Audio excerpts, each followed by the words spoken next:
공급단에 있어서 물가 문제는 이미 상당 부분 꺾였다는 걸 제롬 파월은 지난달부터 보고받고 있었습니다. 네. 왜냐하면 벌써 2달 전에 꺾였기 때문에. 그러니까 11월 달에 꺾인 거라서. 그러니까 제롬 파월이 물가가 걱정돼서 그랬지 않았다는 건 금방 알 수 있습니다.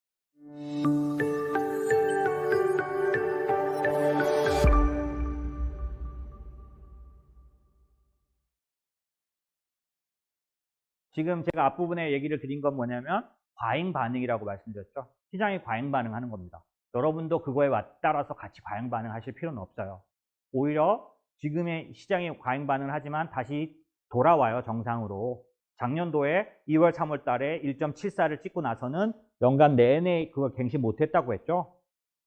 다시 반드시 이번에 고점은 1.9일 수는 있을지 모르지만 적어도 내려오게 됩니다. 왜? 1.9에 가보면 올라가 보면 보이는 게 있는데 걱정스러운 거예요. 이렇게 빠르게 긴축하면 경기가 안 좋아질 수도 있는데 왜? 지표가 안 좋아지고 있다고 아까 제가 보여드렸잖아요. ISM 지수도 안 좋아지고 PMI 뭐 이런 것들이 다 안 좋아지고 있기 때문에 안 좋아지고 있다는 얘기는 뭐냐면 그냥 피크를 친 거죠. 작년도에 최고조를 찍었는데 어쨌든 떨어지고 있으니 시장에선 걱정이 많아지는 거예요. 그러면 장기금리는 계속 내려간다 그랬죠. 결국에는 어디까지 갈지는 모르지만 내려가게 될 거예요. 하지만 연준의 입장에서 앞으로 금리를 몇 번 올릴지 혹은 양적 축소를 어떤 식으로 진행할지를 우리가 아무 상관이 없다고 볼 수는 없습니다. 왜? 그거에 의해서 이벤트가 발생하기 때문에. 그런 면에서 연준이 어떤 결심을 하게 될 것인지를 진짜로 판단하려면 뭘 봐야 하는가라는 부분들을 관심 있게 가질 필요가 있겠죠. 그런 것들 중에 하나가 이 얘기를 아는 겁니다. 미니애폴리스 여는 총재 카시칼이라는 사람, 닐 카시칼이라는 사람이 지난주에 논문을 하나 발표했어요. 연방은행 홈페이지에도 올려놨으니까 그걸 이제 이게 표지 같은 겁니다. 보시면 알 수 있죠. 예, 이거 번역도 저희 회사 블로그에다가 아마 우리 직원들이 번역한 거 한번 올려놨을 거예요. 보실 필요가 좀 있습니다. 이 사람이 뭐라 그랬냐면 two opposite, 그러니까 두 가지 상반된 리스크가 있다. 누구에게? 연준에게. 연준이 어떤 선택을 했을 때는 어떤 선택을 하면 반드시 두 개의 상반된 리스크를 갖고 있게 된다. 이 두 가지 상반된 리스크가 뭐냐면 지금 만약에 연준이 인플레이션을 걱정해서 금리를 빨리 올리고 양적 축소를 강력하게 진행하면 어떤 일이 발생할 수 있느냐? 아까 제가 말씀드린 경기가 안 좋아지면서 경제가 뻗어버릴 수 있는, 중립금리에 가서 아예 어려워져 버릴 수 있는, 혹은 중립금리 가기 전까지도 경제가 제대로 가당 안 되는 저성장 국면으로 돌입하게 되는 거예요. 아까 제가 보여드렸던 금리 인상, 이 금리 인상들이 어떤 문제를 가져왔느냐? 장기적인 저성장을 갖고 온 거예요. 너무 빨리, 경제가 살아나기도 전에 빨리 금리를 올릴 경우 장기적인 저성장에 빠집니다. 그러니까 제대로 성장하지 못하는 그런 게 생기는 거죠. 그래서 이 카시카리가 말하는 첫 번째 위험은 연준이 인플레이션을 자각하고 인플레이션을 관리하느라 경제 에너지를 약하게 하는 위험이 있다. 두 번째는 만약에 그런데 이 인플레이션을 그래서 강화했을 경우, 만약에 경제를 살리기 위해서 오랫동안 이 중립금리가 낮을 수밖에 없었던 이런 상황을 없애기 위해서 인플레이션을 어느 정도 놔두고 금리를 올리거나 양적 축소를 늦게 함으로 해서 경제를 살리고자 하는 그런 의도는 있었지만 만약 이게 일시적 이유가 아닌 인플레이션이라면 어떤 위험이 오느냐? 인플레이션이 엄청나게 이 시장을 집어삼킬 수 있게 되는 거죠. 그렇게 돼도 경제가 치러야 할 어떤 그런 대가가 엄청나죠.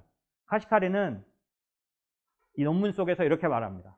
사실상은 두 가지 대가 중에 인플레이션을 강화했다가 인플레이션이 경제를 집어삼키면 내는 수업료가 훨씬 더 크다. 그래서 연준은 지금 뚜렷하게 표현을 하고 있을 뿐이다. 하지만 만약에 연준이 걱정하는 인플레이션이 공급단에서 온 거고 그 공급단에서 온 인플레이션이 줄어들어서 인플레이션 걱정이 숫자적으로 낮아진 상태에서 연준이 의사결정을 한다면 이 앞에서 말씀드린 두 가지 위험 중에 어느 쪽을 택할지에 대해서는 분명하게 우리가 판단할 수는 없다는 거죠. 그때 당시에 인플레이션의 성격과 정도를 보고 판단할 거라는 거예요. 그렇기 때문에 사실 저는 여러분에게 말씀드리고 싶은 건 뭐냐면 연준이 과연 지금처럼 이렇게 아주 강력한 긴축적으로 나갈 거라고 저는 믿지 않습니다. 보지 않습니다. 하지만 연준이 전혀 그렇게 하지 않고 또 다시 아예 완화책을 가지고 전혀 개입하지 않을 거다라고 보지 않는 거죠. 왜냐하면 연준은 하시카리 말처럼 어떤 거든 대가가 있게 돼 있기 때문에 어떤 대가가 더 심각하냐에 대해서 판단하게 될 거라는 거죠.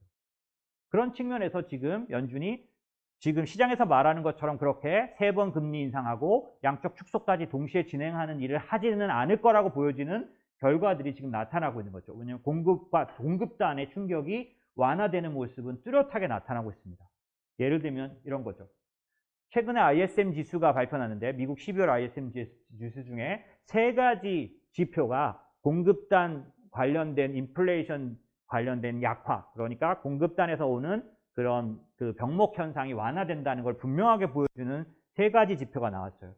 첫 번째는 미국 산업 생산이 줄어들면서 공급자 배달 지수. 공급자 배달 지수라는 건 간단하게 그겁니다. 주문해가지고 오는 데까지 시간이 길게 안 걸리기 시작했다는 거예요. 우리도 이제 뭐 밥 시켜보면 알잖아요. 오래 걸려서 올 수도 있고 그 시간이 단축될 수 있는데 단축되기 시작했다는 겁니다.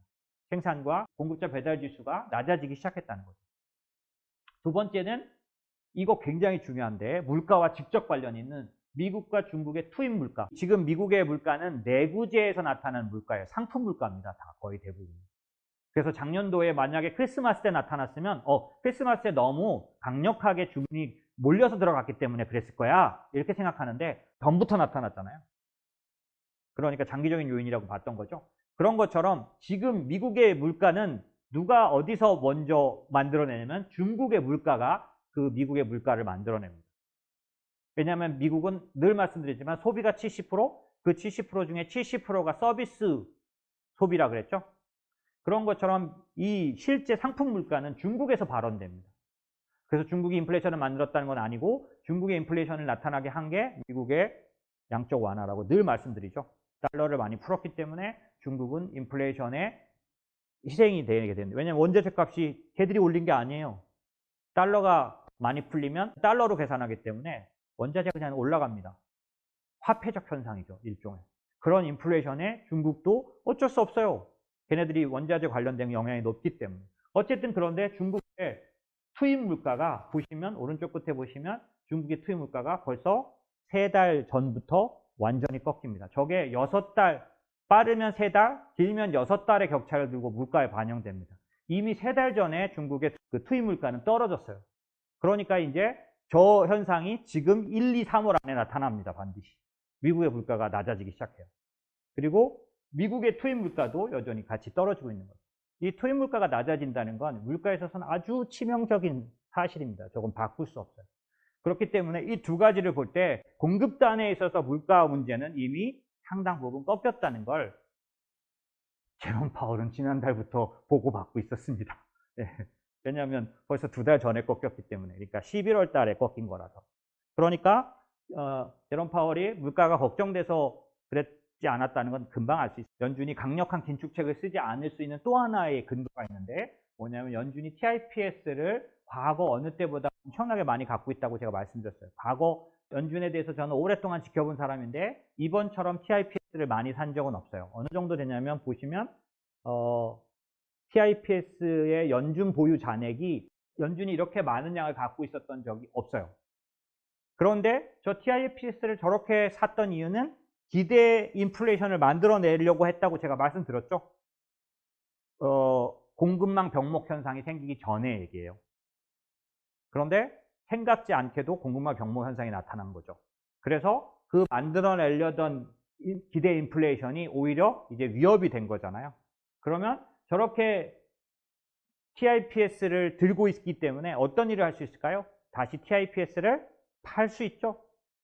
그랬을 경우는 기대 인플레이션을 올려놨던 TIPS를 팔면서 기대 인플레이션을 낮출 수 있어요. 그러면 연준이 제일 걱정하는 기대 인플레이션에 대한 관리 방법을 하나는 갖고 있는 거죠, 사실은. 그래서 사실상 인플레이션에 대한 관리는 연준이 어느 정도 어떤 영향력은 그다지 100% 장담할 수 없지만 갖고 있다고 봐야겠죠. 그럼에도 불구하고 연준이 자신 있게 지금 인플레이션이 일시적이기 때문에 우리는 무조건 기다리겠다라고 하지 못하는 이유가 지금부터 나오는 얘기입니다. 실제로 경제 참여율로 복귀하고 있는 흐름도 또 있어요. 보시면 오른쪽 아래 보시면 보육 부담을 가졌던 여성들이 돌아오는 것뿐만이 아니라 어떤 것들이 있냐면 자발적 실업, 그러니까 직장을 옮기기가 수월할 때 사람들은 그만둬 버리잖아요. 이게 줄고 직장으로 복귀하는 비율들이 계속 높아지고 있어요. 그래서 거꾸로 실업률 자체는 더 이상 낮아지지 않고 더 높아질 수 있는 상황이 올 수 있는 상황이에요, 현재는. 그래서 기본적으로는 연준이 아직 이 완전 고용이랄거나 아니면 임금 어떤 인플레이션 때문에 이 긴축을 확실하게 강력하게 진행할 거라든지 이런 결정을 할 수 있는 부분은 그렇게 딱 결정할 수 있는 사항은 아닙니다. 하지만 아까 제가 보여줬던 카시카리의 그 논문의 끝부분에 보면은 콜라라는 제도를 얘기해요. 콜라가 뭐냐면 오늘 저녁에 제가 콜라를 마셨는데 그 콜라 아니고 이게 뭐냐면 임금 계약을 할 때 매년 인플레이션만큼 상승해 주기로 약속을 하는 그 조건을 다른 임금 계약. 이게 과거에 미국은 아주 일반적이었는데 70년대 인플레이션은 여기서 왔다고 할 정도로, 왜냐하면 콜라가 이제 저거예요. 그러니까 비용, 자기가 인플레이션 같은 걸로 생긴 비용을 전가시킬 수 있는 거예요. 자기 임금을 계속 올려주게 되는 거죠. 요즘 최근에는 여러분 혹시 인터넷에서 존 디어라는 회사 있어요. 저도 되게 좋아하는 회사예요. 농기계 회사인데 되게 멋진 회사인데 이 회사가 콜라 계약을 정말 몇십 년 만에 꺼내 들어가지고 하고 있는데 이게 뭐냐면 과거에는 3%를 무조건 올려주는 계약이었다면 인플레이션에 연동하는 임금 계약을 하기 시작한 거예요. 10%도 올려줘야 되는 거죠, 지금 같으면. 근데 이런 일이 70년대에 있었어요, 실제로. 그래서 지난번에 제가 임금의 The Wage Price의 스파이럴이라 그래서 물가가 올라가면 다시 임금이 올라가고 임금이 올라가면 다시 물가가 올라가고, 말씀드렸잖아요. 만약에 물가가 올랐어요. 그럼 임금 계약에서 물가만큼 더 올려줘야 된다 그랬잖아요.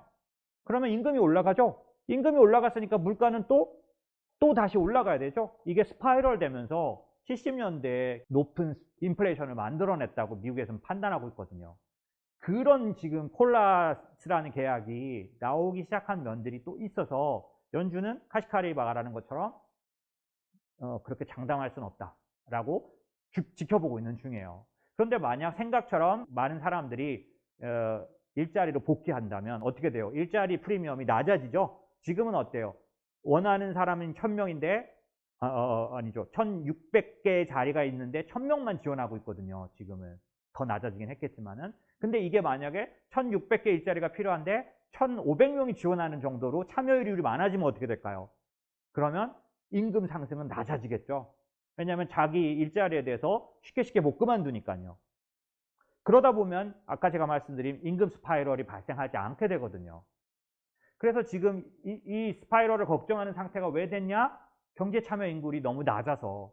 경제 참여 활동 인구가 왜 낮은가 봤더니 자발적으로 은퇴 바로 해버리고 그 다음에 코로나 무섭다고 안 나와버리고 코인으로 돈 벌었다고 안 취직해버리고 막 이런 일들이 있다는 거잖아요. 그래서 장담할 수 없는 상황이라는 거죠.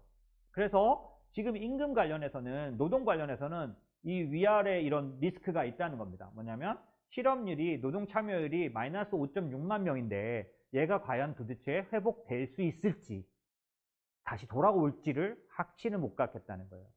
돌아오면 임금 물가 문제는 해결됩니다. 그런데 그걸 확신을 못 하는 거죠. 그래서 보니까 아래 보시면 임금 상승률이 전월 대비세가 올라갔다고 했잖아요. 0.6%로 올라갔다고 말씀드렸잖아요. 그게 어떤 효과를 가져오냐? 이 사람이 쓰는 것처럼 스티키 인플레이션으로 평가된다는 거예요. 끈끈한 인플레이션, 연준이 걱정하는 인플레이션 두 가지라고 그랬죠. 스티키 인플레이션이라고 말하는 과거에 쉽게 올랐다 내리는 그런 일시적으로 잘 움직이는 지표가 아닌 것들이 지금 오르고 있다.